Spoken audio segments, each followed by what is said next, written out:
सबको ओम शांति। आज हम सब लोग महाभारत कथा में जो कौरवों और पांडवों के बीच दूध क्रीड़ा हुई, जुआ खेला गया, उसके विषय में वर्णन करेंगे और उसके क्या परिणाम हुए और उसका क्या दुष्प्रभाव पड़ा इस राजवंश के ऊपर, उसके विषय में हम वर्णन करेंगे। तो युधिष्ठिर और दुर्योधन के बीच जो प्रतिस्पर्धा थी वह तो हमेशा ही जग जाहिर है, लेकिन जिस बिंदु पर नैतिकता की सारी सीमाएं लाग गई, महाभारत का जो केंद्रीय बिंदु है वह दूध क्रीड़ा ही है। क्योंकि इसी दूध क्रीड़ा में भीमसेन ने दो बहुत अहम प्रतिज्ञाएं किया था कि युद्ध जब भी होगा तो मैं दुर्योधन की जांग को तोड़ दूंगा और दुशासन जो उनका चचेरा भाई था उसके कृत्यों के कारण उन्हें शपथ लेनी पड़ी कि युद्ध में मैं इसका सीना चीर करके इसका लहू पीऊंगा, और अगर ऐसा नहीं करूंगा तब तक मैं अपने सत्पुरुषों के पूर्वजों को मुंह नहीं दिखाऊंगा। तो उनकी दो बहुत अहम प्रतिज्ञाएं रही।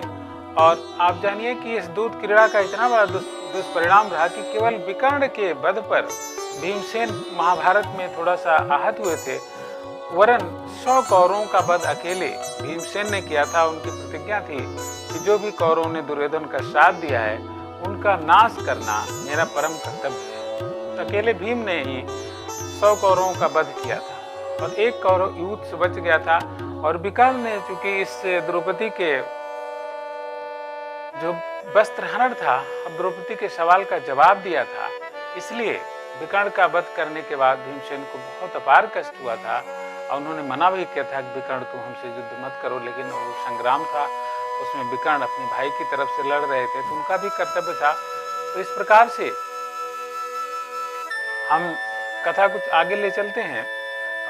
महाराज विदुर महाराज की आज्ञा से उनके धृतराष्ट्र के मंत्री विदुर गए इंद्रप्रस्थ और उन्होंने युधिष्ठिर से कहा कि महाराज ने आपको दूध क्रीड़ा के लिए बुलाया है, अब आपका क्या मत है, इसमें आप निर्णय करें। तो युधिष्ठिर ने दो कारणों से यह दूध क्रीड़ा स्वीकार किया। पहला कि अगर वो नहीं करते हैं तो हो सकता है कि इससे दुर्योधन नाराज हो और दोनों राज्यों में तब भी एक युद्ध का खतरा मंडरा रहा है। और दूसरा, उन्होंने प्रण किया था कि मैं कोई विपरीत काम नहीं करूंगा अपने भाइयों के मध्य में, और उस समय उन्हें इस परिणाम का पता नहीं था कितने बड़े दुष्परिणाम इसमें निकलेंगे। तो ये कई कारण थे जिसके कारण युधिष्ठिर ने ये धर्मराज कहलाते हुए भी दूध क्रीड़ा स्वीकार किया और इसे खेला। तो बहरहाल युधिष्ठिर ने कहा कि ठीक है, हम चलेंगे। और युधिष्ठिर अपने भाइयों के साथ हस्तिनापुर आए। वहाँ पर एक बहुत सुंदर सभा मंडप बना हुआ था। तो ये लोग अपना एक दिन रुक करके विश्राम करने के बाद अपने सभी भाइयों के साथ पहुँचे उस सभा मंडप में। और वहाँ पर चौसर माने दूध क्रीड़ा या जुआ का पूरा तंत्र बिछा हुआ था। और वहाँ पर दुर्योधन ने कहा कि मेरे तरफ से मामा शकुनी खेलेंगे और जो इनके लिए सोना चांदी धन मैं प्रदान करूंगा। युधिष्ठिर ने कहा कि यह नियमों के विपरीत है, खेल नियमों के विपरीत, ऐसा नहीं होना चाहिए। तो दुर्योधन ने कहा अब तो आपने न खेलने का एक बहाना बना लिया। तो बहरहाल दुर्योधन का मन रखने के लिए युधिष्ठिर खेलने को तैयार हो गए।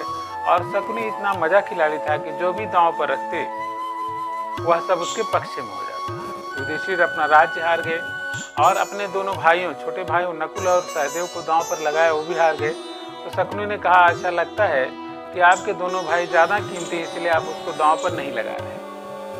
तो युधिष्ठिर ने कहा नहीं, मेरे दोनों भाई मुझे परम प्रिय हैं और तुम हमारे भाइयों में झगड़ा करना चाहते हो।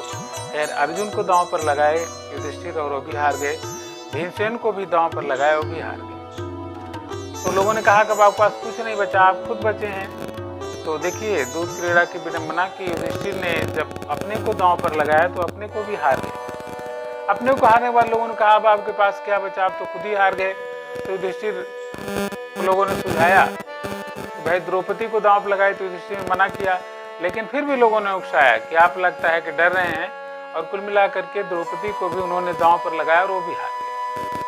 और जब ऐसा हो गया तो सभा में पूरी तरह से खलबली मच गई, सभा में कोलाहल होने लगा। लेकिन दुर्योधन और कर्ण की मंशा बहुत ही दुष्टतापूर्ण थी।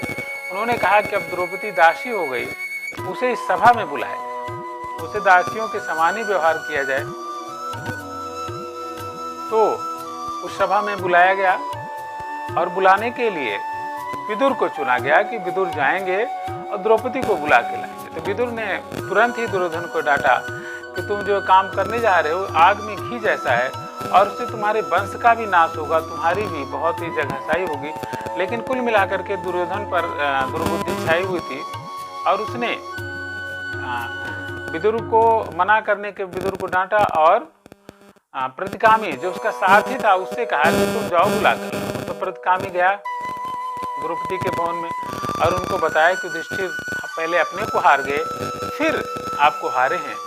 तो द्रौपदी जो कि धर्म की जानकार थी उसने कहा कि जाके सभा में सारे बड़े बूढ़ से पूछिए कि युधिष्ठिर जब अपने आप को हार गए थे तो जब उन्हें मुझको दांव पर लगाने का कोई अधिकार नहीं था और जो उन्होंने ऐसा किया है वो धर्म विरुद्ध है। इस संदर्भ में जो हमारे सभा के बड़े बूढ़े हैं वो अपना निर्णय सुनाए, उसके बाद हम कुछ करेंगे। प्रतिकामी आया और उसने कौरवों और पांडवों को इस भरी सभा में यही कहा कि जो युधिष्ठिर हैं वो पहले अपने को हार गए फिर उन्हें द्रौपदी को हारने का कोई तुक नहीं रहा, कोई स्वामित्व नहीं रहा और यह सभा मंडली क्या इस पर निर्णय देती है, द्रौपदी यह सुनना चाहती है। तो उसकी इस बात पर विकर्ण तुरंत खड़ा हुआ और उसने कहा कि भाई जब महाराज युधिष्ठिर हार गए और वह द्रौपदी को दांव पर लगा भी नहीं रहे थे, इन लोगों ने उकसाया था, इस प्रकार से द्रौपदी जीती हुई नहीं है और उसे इस सभा में बुलाने का कोई अधिकार नहीं। तो विकर्ण की इस बात पर कर्ण उठ खड़ा हुआ और उसने विकर्ण को डांटा। तो कर्ण की सह पाकर दुर्योधन ने पुनः दुशासन को कहा तुम जाओ और दासी को यहाँ घसीटते हुए ले। जब दुशासन पहुंचा तो द्रौपदी वहां थी और दुशासन को देखती ही हुआ राजनिवास की तरफ भागी, लेकिन दुशासन ने उसे पीछे से उसके बाल खुले हुए थे द्रौपदी के और पकड़ लिया और घसीटते हुए सभा मंडप में ले आया।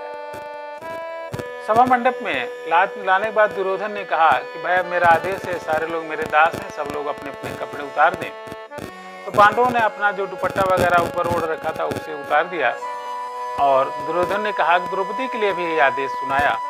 तो इस बात पर सभा में खलबली मच गई और सारे लोगों ने उसका विरोध भी किया, लेकिन दुशासन को दुर्योधन ने कहा कि भाई अगर ये स्वयं नहीं करती है तो आपको खुद करना पड़ेगा।